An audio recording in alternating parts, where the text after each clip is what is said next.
Was sind Herzgeräuschsymptome? Symptome von Herzgeräuschen treten nur bei einigen Herzgeräuschen auf und umfassen eine Anzeichen von Anzeichen, die auf eine schlechte Durchblutung hindeuten. Oft wird das Herzgeräusch diagnostiziert, bevor Symptome auftreten, da es bei einer körperlichen Untersuchung leicht zu hören ist. Wenn sich die Symptome ändern oder verschlimmern, ist dies ein Zeichen dafür, dass das Herz stärker arbeitet, und es kann an der Zeit sein, einige Behandlungsmöglichkeiten in Betracht zu ziehen.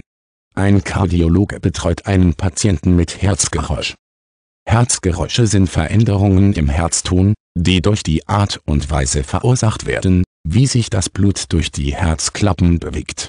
Viele sind harmlos und stellen lediglich natürliche Variationen der Herzfunktion dar. Menschen mit unschuldigem Herzgeräusch haben in der Regel keine Symptome und das abnormale Herzgeräusch wird während einer Routineuntersuchung festgestellt und notiert. In anderen Fällen ist ein Herzgeräusch ein Zeichen für ein Problem mit einer Herzklappe, das von einem angeborenen Defekt bis zu einer Krankheit reicht, und der Patient entwickelt Symptome, die auf eine Störung des Kreislaufsystems hinweisen. Einige der häufigsten Herzgeräuschsymptome sind ein bläulicher Schimmer der Haut, insbesondere an den Extremitäten, zusammen mit Atemnot, schneller Atmung, Brustschmerzen, Schwindel, Müdigkeit, Ohnmacht, vergrößerten Halsvenen, mangelndem Interesse an Nahrungsmitteln und vergrößerten Halsvenen.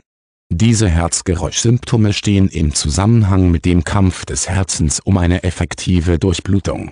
Menschen mit gefährlichen Herzgeräuschen haben normalerweise Schwierigkeiten beim Sport und können Schmerzen und Unbehagen empfinden, wenn sie anstrengenden Aktivitäten nachgehen. Bei Patienten mit einem unschuldigen Herzgeräusch, das während einer Untersuchung festgestellt wurde, kann ein Arzt einige Tests empfehlen, um mehr über die Herzfunktion zu erfahren und um zu bestätigen, dass der Patient gesund ist. Der Patient kann auch über Symptome von Herzgeräuschen informiert werden, so dass er oder sie sich der Warnzeichen eines sich entwickelnden Problems bewusst ist. Patienten mit Herzgeräuschen und Symptomen müssen ebenfalls getestet werden, um herauszufinden, warum das Herz Probleme hat, normal Blut zu pumpen, und Behandlungsoptionen wie Medikamente und Operationen können in Betracht gezogen werden.